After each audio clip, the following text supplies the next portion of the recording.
आप सबका स्वागत है हमारे सब कुछ जाने यूट्यूब चैनल पर। मेरा नाम है सुभाष सैनी। तो साथियों, हमारे भारत के प्रधानमंत्री कुछ आसियान समिट को संबोधित किया है और बहुत अच्छी तरीके से संबोधित किया है। तो आइए जानते हैं कि पहले हम बताते हैं कि हर साझा मूल्य के डोर से बंधे हुए हैं आसियान समिट को संबोधित कर रहे हैं पीएम मोदी। तो जो मलेशिया की राजधानी कुआलालंपुर में आज से आसियान समिट की शुरुआत हो गई है।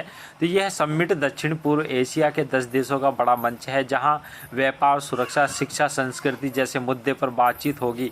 लेकिन अब इसके सदस्य देशों की संख्या 10 से बढ़कर 11 हो गई है। तो ईस्ट तिमोर को आधिकारिक रूप से 11वें सदस्य के रूप में शामिल किया गया है।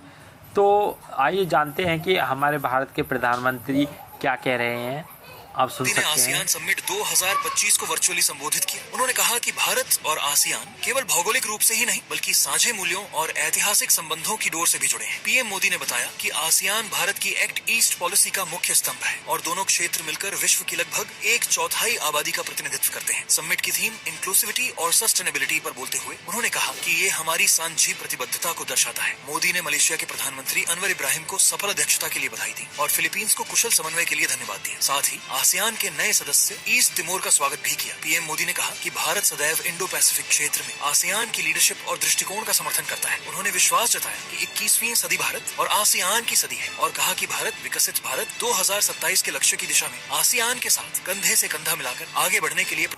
तो ये साथियों, इस तरीके से हमने आपको सुनवाया। तो प्रधानमंत्री नरेंद्र मोदी ने रविवार को आसियान समिट को वर्चुअली संबोधित किया है। तो आसियान समिट को वीडियो कॉन्फ्रेंस के जरिए संबोधित करते हुए प्रधानमंत्री मोदी जी ने कहा है कि आसियान परिवार के एक साथ जुड़ने का मौका मिला है।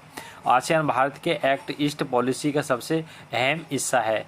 तो साथियों, पीएम मोदी ने कहा है कि आज से मुझे आसियान परिवार के साथ एक बार फिर से जुड़ने का अवसर मिला है। तो मुझे खुशी हो रही है कि आसियान की सफल अध्यक्षता के लिए मलेशिया के प्रधानमंत्री अनवर इब्राहिम को हार्दिक बधाई देता हूं। भारत के कंट्री कोऑर्डिनेटर की भूमिका को कुशलता से निभाने पर फिलीपींस के पीएम को धन्यवाद देता हूं। आसियान के नए सदस्य के रूप में ईस्ट तिमोर का स्वागत करता हूं। तो उन्होंने कहा है कि भारत हमेशा आसियान की लीडरशिप और इंडो पैसिफिक क्षेत्र के लिए इसके लिए नज़रिया का समर्थन करता हूं। उन्होंने कहा है कि भारत और आसियान मिलकर विश्व की लगभग 1/4 आबादी का प्रतिनिधित्व करते हुए हम सिर्फ ज्योग्राफी ही शेयर नहीं करते बल्कि हम गहरे ऐतिहासिक संबंधों को साझे मूल्य की डोर से भी जुड़े हुए हैं। तो हम ग्लोबल साउथ के यात्री हैं। हम केवल व्यापारिक नहीं बल्कि सशक्त साझेदार भी हैं।